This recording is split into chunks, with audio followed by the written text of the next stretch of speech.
এগুলোতে আসলে আমি যতটুকু আগ্রহী, আমার আম্মু তার থেকে দ্বিগুণ আগ্রহী।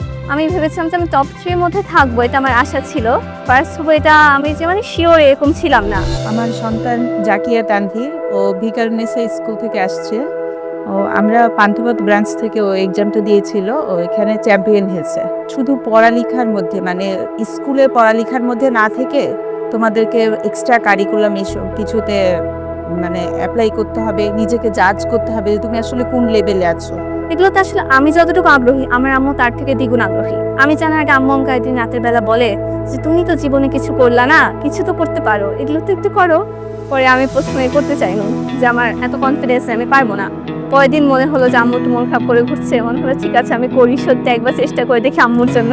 তখন ও পরীক্ষা দিয়ে আসলাম, বললাম কেমন হয়েছে, তো মুখটা দেখে মনে হলো একটু অত মানে ও যেরকম মনে করেছিল সেরকমটা হয় নাই, একটু কম হয়েছে এরকম। তো তারপর দেখলাম যে না, ও সিলেক্টেড হয়েছে। পরীক্ষা দেওয়ার পর আমি আসলে পাবলিক স্পিকিং নিয়ে এতটা কনফিডেন্স ছিলাম না। আমি ভেবেছিলাম যে আমি টপ 3 এর মধ্যে থাকবো, এটা আমার আশা ছিল।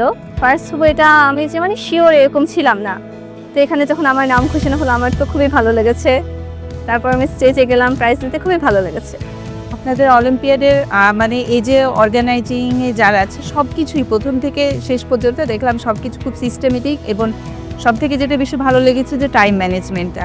আমার কাছে মনে হচ্ছে যে এক্স্যাক্ট টাইমে তারা স্টার্ট করেছে এবং সব কিছু ঠিকঠাকভাবে হয়েছে। আমার সবচেয়ে বেশি ভালো লেগেছিল সেকেন্ড রাউন্ডটা। সেকেন্ড রাউন্ডটাতে যদি আমি অনেক ভয় পেয়েছিলাম, কারণ আমাদের যখন পোস্টার প্রেজেন্টেশনের কথা বললো আমি প্রথমে আসলে একটু নার্ভাস হয়ে গিয়েছিলাম। কিন্তু আসলে প্রেজেন্টেশন করতে ওখানে যেভাবে আমাদের একটা স্টুডিওর মতো সেটিং দিয়ে প্রেজেন্টেশন না হয়েছে, আমাদেরকে ফিডব্যাক দিয়েছিল আমাদের জাজেরা, আমার খুবই ভালো লেগেছে এটা। আলহামদুলিল্লাহ, ফিলিংসটা তো অবশ্যই খুবই ভালো।